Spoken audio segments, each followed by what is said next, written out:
controlado foi com intensa participação. Nós montamos um conselho da sociedade civil, com a participação da FAMURS, que representa os prefeitos, também com a participação do prefeito da capital de Porto Alegre, né, o prefeito Nelson Marquesan. Essas participações representaram os municípios. Eu me reuni também com as associações de municípios, apresentando a ele o modelo, associações reunidas, de forma a possibilitar esse engajamento neste modelo.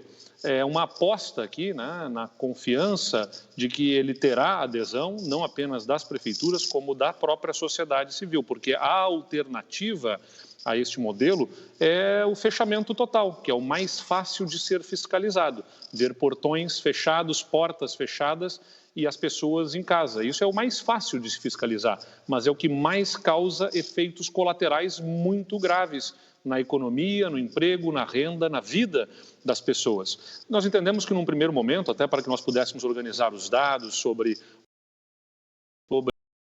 pesquisas com as testagens, os exames, para ver a velocidade da disseminação do vírus, não ativa que não fosse de um fechamento mais amplo, de restrições mais amplas e mais restritivas mesmo, até para que a população tomasse consciência de que nós tínhamos uma situação grave, né, com a qual nós estávamos lidando.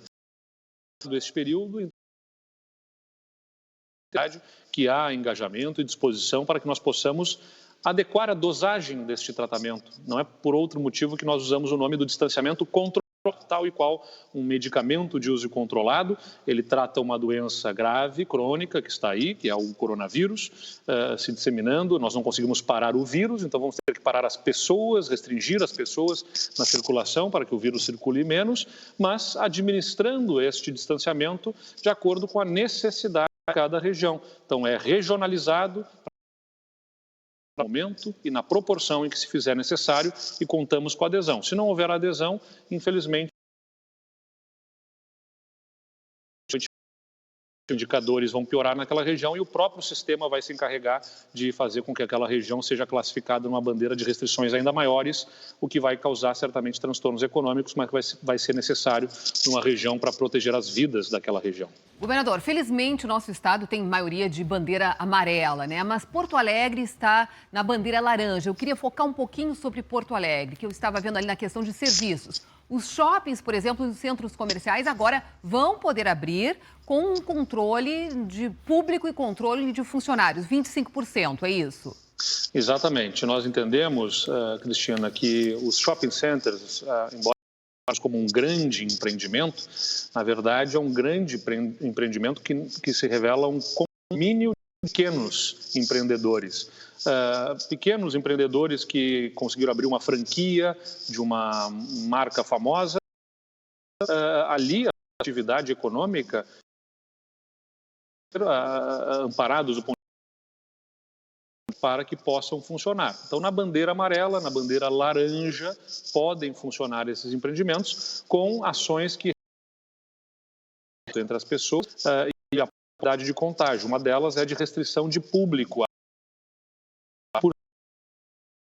com a restrição do estacionamento e também com controles de entrada para que nós possamos reduzir a circulação de pessoas nos shopping centers e assim evitar a propagação do coronavírus. Salientando que atividades como as dos cinemas estão vedadas, mesmo já na bandeira amarela, porque são naturalmente geradoras de grande fluxo de pessoas e também num local fechado que comete as condições para este momento. Restaurantes à la carte com capacidade reduzida, né?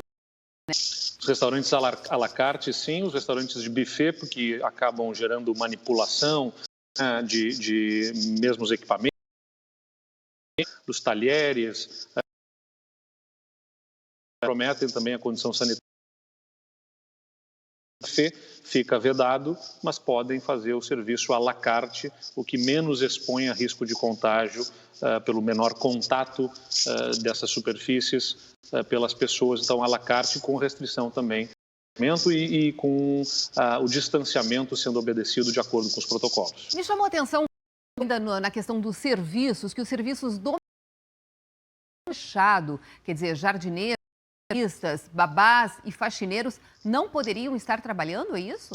Este foi um erro do documento que foi lançado e que será corrigido. Na bandeira amarela e na bandeira laranja poderão ter serviços profissionais dos individuais domésticos, como está sendo explicitado. Bom, vamos falar um pouquinho agora sobre a questão da volta às aulas. E sobre isso, Túlio Milman, meu colega, quer fazer uma pergunta.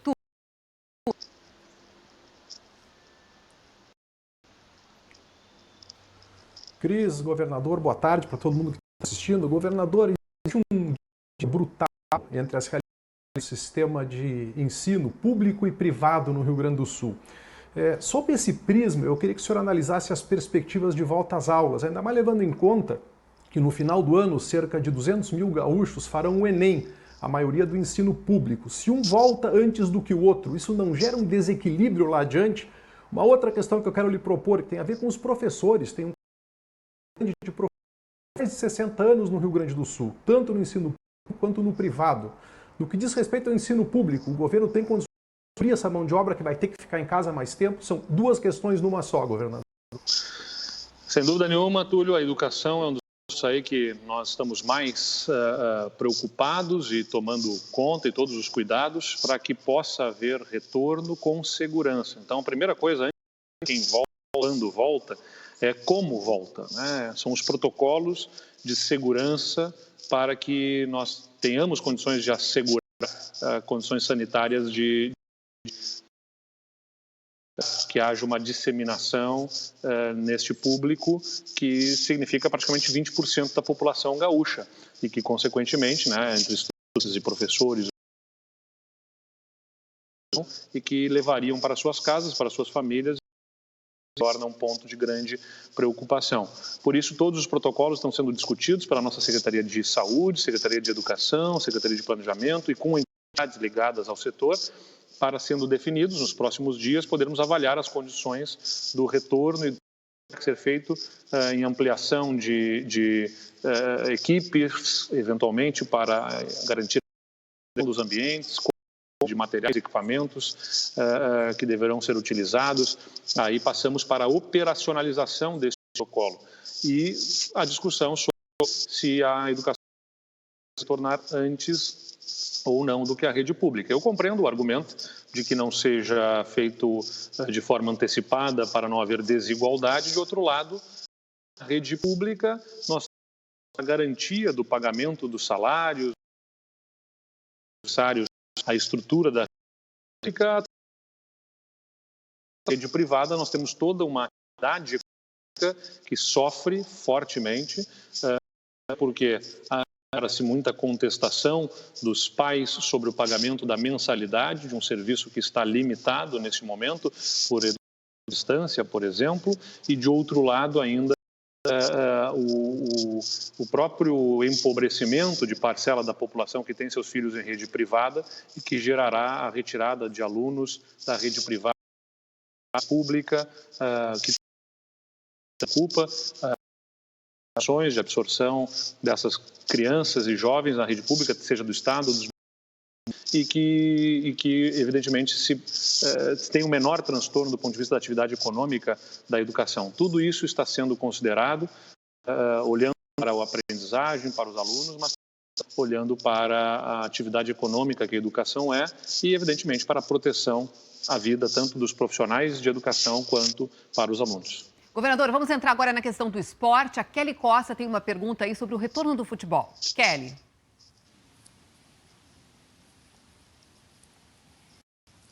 Boa tarde a todos. Governador, de acordo com o plano de distanciamento, clubes esportivos que estão em regiões com a bandeira laranja vão poder manter os treinamentos com restrições. É o caso aqui de Porto Alegre e também de Grêmio e Internacional, por exemplo. Eu gostaria que o senhor esclarecesse para a gente o que pode e o que não pode nesses treinos, por favor. Na bandeira,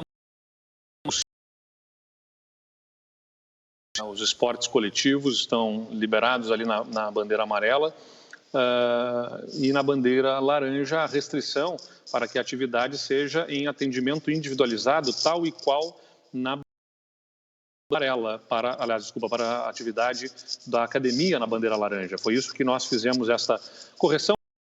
Na verdade, eu entendo que desde o início isso estava liberado, mas foi demandado que se esclarecesse que na bandeira laranja a atividade esportiva, é importante dizer, nós não estamos falando aqui apenas de dupla Grenal, nem sequer de apenas futebol, estamos falando de clubes esportivos, com seja qual for a atividade esportiva, e que coletiva não pode ser feita na bandeira laranja, porque a maior parte dos esportes coletivos são esportes de contato e que já estamos observando, inclusive jogadores de futebol profissionais que diagnosticaram positivo para o coronavírus e que, pela natureza da atividade esportiva, compromete as condições sanitárias dos seus colegas de equipe e das equipes técnicas. Então, na bandeira laranja, o que é permitido é o uso das instalações do clube esportivo para individualmente, né, haver treinamento, ou seja na atividade da academia que o clube tenha instalado, nas instalações individualmente ser feito o preparo físico